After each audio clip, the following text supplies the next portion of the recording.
Realist thinkers international politics को किस तरह से देखते हैं, उसको समझने के लिए हमें समझना होगा बिलियर्ड बॉल मॉडल को।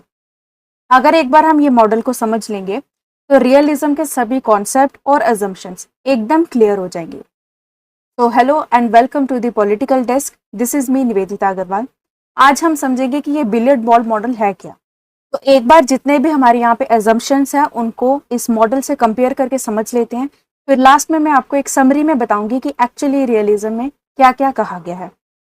तो कुछ इस तरह से दिखने वाला हमारा मॉडल है, जिसमें टेबल पर पड़ी हैं कुछ बॉल्स जिनका साइज सेम नहीं है, कुछ बड़ी हैं तो कुछ छोटी हैं, और सभी एक दूसरे से कोलाइड कर रही हैं। अब यहाँ पर अगर हम रियलिस्ट थिंकर्स की बात करें तो उनका कहना है states are unitary and stand alone actors. जो स्टेट्स हैं वो क्या है, unitary and stand alone actors हैं। क्या मतलब इसका? मतलब ये कि जिस तरह से हर एक बॉल यहाँ पर जो पड़ी है वो एक अलग एंटिटी है। हम नहीं देखते कि ये बॉल किससे बनी हुई है या इसके अंदर क्या मटेरियल है, हम सिर्फ बॉल को बॉल कंसिडर करते हैं। सेम उसी तरह से किसी स्टेट के अंदर उसकी डोमेस्टिक पॉलिटिक्स क्या है, पब्लिक ओपिनियन क्या है, या क्या उनकी आइडियोलॉजी है, हम उस सबको कंसिडर नहीं करते। हम स्टेट को एक सिंगल सॉलिड एंटिटी कंसिडर करते हैं, स्टेट जो कि एक sovereign and stand alone actor है। फॉर एग्जाम्पल अगर हम बात करें कोल्ड वॉर की, तो उस टाइम पे हमारे पास यूएसए एंड यूएसएसआर दो पावर्स थी। अब इन दोनों की अगर हम आइडियोलॉजी की बात करें तो एक कैपिटलिस्ट थी और एक कम्युनिस्ट थी। अब क्योंकि इन दोनों की आइडियोलॉजी अलग है, उससे फर्क नहीं पड़ा, दोनों एक दूसरे से कोलाइड कर रहे थे, एक दूसरे से लड़ रहे थे।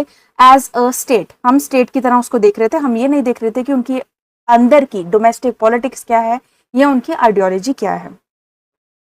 Second point, states are rational actors. States rational actors हैं। मतलब इसका कि स्टेट्स जो हैं वो कभी भी कोई भी डिसीजन मोरालिटी या आइडियोलॉजी के बेसिस पे नहीं लेती। वो वही डिसीजन लेती है जो उनके नेशनल इंटरेस्ट को मैक्सिमाइज करे, जो उनके देश के लिए अच्छा हो, जो उनकी सिक्योरिटी को बढ़ाए, उनकी पावर को बढ़ाए, और अगर हम कहें तो उनके सर्वाइवल को इंश्योर करे। नेक्स्ट है the international system is anarchic. यहाँ पे जो इंटरनेशनल सिस्टम है वो एनार्किक है। जैसे कि बिलियर्ड बॉल मॉडल में यहाँ पर पूल में कोई भी रेफरी नहीं होता जो बॉल्स को कंट्रोल करे। अगर एक बार कोई बॉल दूसरे से कोलाइड कर रही है तो वो एक दूसरे से कोलाइड करती रहती हैं। यहाँ पे कोई भी हम बॉल को रोक नहीं सकते या अपनी मर्जी से उसकी डायरेक्शन चेंज नहीं कर सकते। उसी तरह से अगर इंटरनेशनल सिस्टम की बात करें तो यहाँ पर भी हमारे पास वर्ल्ड लेवल पे कोई भी गवर्नमेंट नहीं है।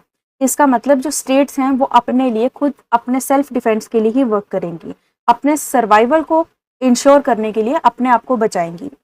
और क्योंकि अब ये अपने आप को खुद बचा रही हैं और अब इनको अपने नेशनल इंटरेस्ट का भी ध्यान रखना है, तो ये क्या करेंगी, ये पावर को बढ़ाएंगी, अपने आप को और पावरफुल बनाएंगी। नेक्स्ट है हमारे पास स्टेट्स इंटरैक्ट एक्सटर्नली ओनली। जितनी भी यहाँ पे स्टेट्स हैं वो सारी स्ट्रक्चर वाइज सिमिलर हैं, क्योंकि हर एक स्टेट को बनने के लिए क्या चाहिए होता है, उसकी टेरिटरी चाहिए, बाउंड्री चाहिए, पॉपुलेशन चाहिए और सॉवरेनिटी चाहिए।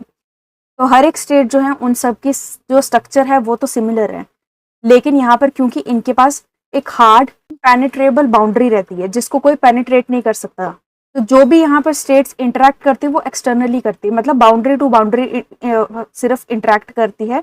यहाँ पे कोई भी इंटरनली इंटरेक्शन नहीं किया जाता। तो वही बात कि यहाँ पे किसी स्टेट की क्या आइडियोलॉजी है, क्या कल्चर है, वो सब इररेलेवेंट हो जाता है। स्टेट्स जो है वो एक्सटर्नली ही इंटरेक्ट करती है, जिस तरह से दो बॉल्स जो है वो एक दूसरे से एक्सटर्नली कोलाइड करती है। Power relations determine behaviour. कौन सी स्टेट कितनी पावरफुल है वही उसी से डिपेंड करता है कि क्या बिहेवियर रहेगा।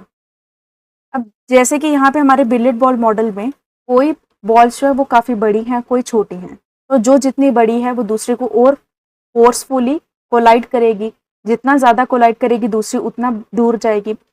सेम उसी तरह से यहाँ पे कहा गया है कि जो कोलिजन है वो डिपेंड करता है फोर्स पे और डायरेक्शन पे। जो स्टेट ज्यादा बड़ी है, जिसके पास ज्यादा पावर है, जिसके पास ज्यादा आर्म है, वो हमेशा छोटी वाली को पुश करेगी, और जो छोटी वाली होगी वो हमेशा अपने आप को बचाएगी। और यहीं पे बैलेंस ऑफ पावर का कॉन्सेप्ट भी आता है। अगर कोई स्टेट ज्यादा पावरफुल है और छोटी वाली स्टेट को उससे खतरा है, तो वो अपने आप को क्या करती है, और पावरफुल बनाती है, ताकि एक पावर का बैलेंस रहे। और जब ये वाली स्टेट जो है वो अपनी आर्म्स को बढ़ाती है, वो अपने आप को और पावरफुल करती है, तो उससे क्या होता है कि दूसरी वाली स्टेट को वापस थ्रेट होता है, और ऐसे ही हमारा बैलेंस ऑफ पावर चलता रहता है।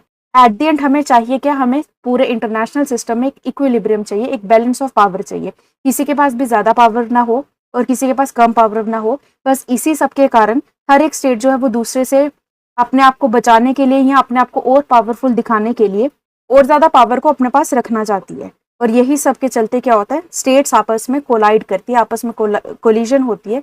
और इसीलिए रियलिस्ट थिंकर्स कहते हैं कि वॉर कभी भी एंड नहीं हो सकती, क्योंकि अगर एक स्टेट जो है वो ज्यादा पावरफुल है, दूसरी अगर कम पावरफुल है, तो इनमें भी आपस में वॉर होती रहेगी, एक दूसरे से ये कोलाइड करते चलेंगे और यहाँ पे ये वॉर जो है वो इनएविटेबल रहेगा।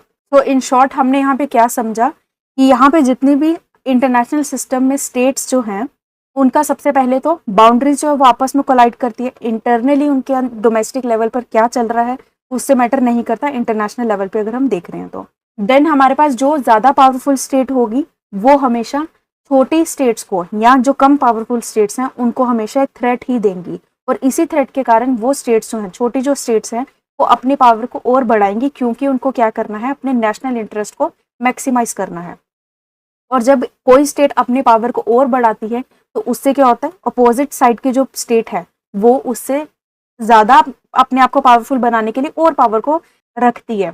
इससे क्या होता है, कभी भी वॉर जो है वो एंड नहीं होती, वॉर जो है इनएविटेबल है, ये हमारा रियलिस्ट थिंकर्स का कहना है। और यहाँ पर जो पावर की मैक्सिमाइजेशन है ये क्यों हो रही है, क्योंकि हमें एक इक्विलिब्रियम बनाना है, हमें एक बैलेंस ऑफ पावर को एस्टेब्लिश करना है कि पावर सबके पास इक्वल रहे। किसी के पास ज्यादा पावर होगी तो फिर क्या होगा कि बाकी स्टेट्स जो हैं वो उससे कम होंगी। तो यही चीज को बैलेंस करने के लिए हर एक स्टेट जो है अपने आप को पावरफुल बनाने की कोशिश करती है।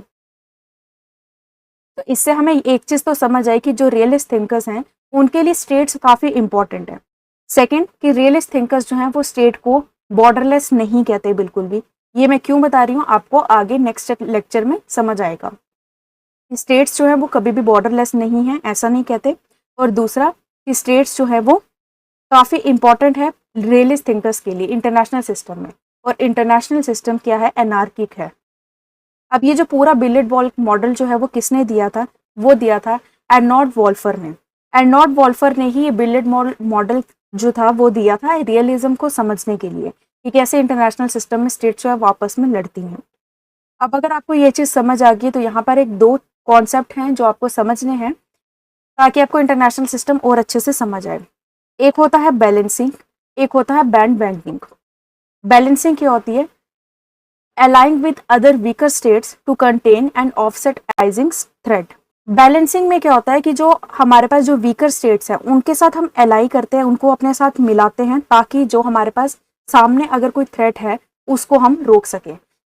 मतलब एक एग्जाम्पल से देखते हैं कि हमें पता है कोल्ड वॉर के टाइम पर सोवियत यूनियन का डोमिनेंस था, यूएसएसआर का डोमिनेंस था। अब इस पावर को रोकने के लिए वेस्टर्न पावर्स ने क्या किया, नेटो बनाया। नेटो बनाया ताकि क्या करे, ये इसकी पावर को रोके। तो क्या किया, जितने भी वीकर या छोटी स्टेट्स जो थी उन सबका एक एलाई बना दिया, क्योंकि यूएसए और उसके साथ बाकी जो छोटी छोटी स्टेट्स थी वो सारी मिलकर क्या करे, इसकी डोमिनेंस को, सोवियत यूनियन की डोमिनेंस को बैलेंस कर सके।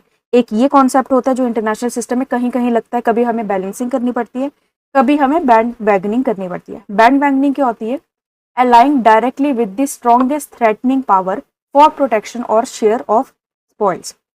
कभी कभी क्या होता है कि सामने हमारे पास बहुत ज्यादा स्ट्रॉन्गेस्ट पावर है, ना हम उससे लड़ सकते हैं, ना हम छोटे छोटे पावर्स जो है वो मिलकर एक एलाई बना सकते हैं। तो हम क्या करते हैं, अपने आप को बचाने के लिए इसी स्टेट के साथ, इसी पावरफुल स्टेट के साथ ही एलाई कर लेते हैं।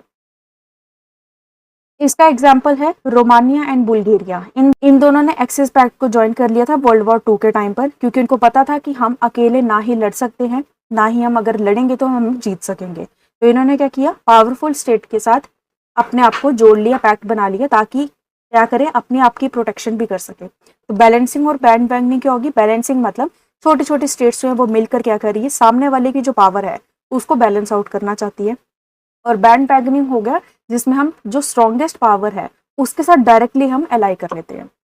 अब बिलियर्ड बॉल मॉडल जो है वो तो रियलिज्म को एक्सप्लेन करता है, रियलिज्म को समझाने के लिए यूज किया जाता है, लेकिन उसी के कॉन्ट्रास्ट में, उसके ऑल्टरनेटिव में हमारे पास एक और मॉडल होता है, कॉबवेब मॉडल। अब ये मॉडल क्या है इसको हम समझेंगे नेक्स्ट वीडियो में। अभी अब के लिए हमने क्या समझा, हमने समझा कि स्टेट्स जो हैं वो यूनिटरी और रैशनल एक्टर्स रहते हैं। स्टेट्स हमेशा एक्सटर्नली इंटरैक्ट करती हैं। इंटरनेशनल सिस्टम जो है वो एनार्किक है। पावर रिलेशंस जो हैं वो ही बिहेवियर को डिटरमाइन करती हैं। और बाद में हमने देखा कि यहाँ पे इस बिलियर्ड बॉल मॉडल के ऑल्टरनेटिव में हमारे पास एक नया मॉडल आया, कॉपवेट मॉडल, जो कि रियलिज्म के जो हमारे अजम्पशन है उसमें कुछ कंट्रास्ट लाएगा। अब ये मॉडल क्या है, नेक्स्ट वीडियो में इसको हम समझेंगे। अगर आपको ये आज का लेक्चर, ये पूरा मॉडल अच्छे से समझ आया और आपको इन शॉर्ट में समझ आया कि रियलिस्ट थिंकर्स जो है वो इंटरनेशनल पॉलिटिक्स को किस तरह से देखते हैं, तो कमेंट में ज़रूर बताना और वीडियो को लाइक करना और अपने सभी फ्रेंड्स के साथ भी इस वीडियो को शेयर करना।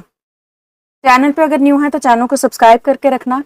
और अगर कोई यूजीसी नेट पेपर 1 की प्रिपरेशन करना चाहता है तो मेरे दूसरे चैनल इन्फिनिटी 9 को फॉलो करना, उसको सब्सक्राइब करना, जिसका लिंक आपको डिस्क्रिप्शन बॉक्स में मिलेगा।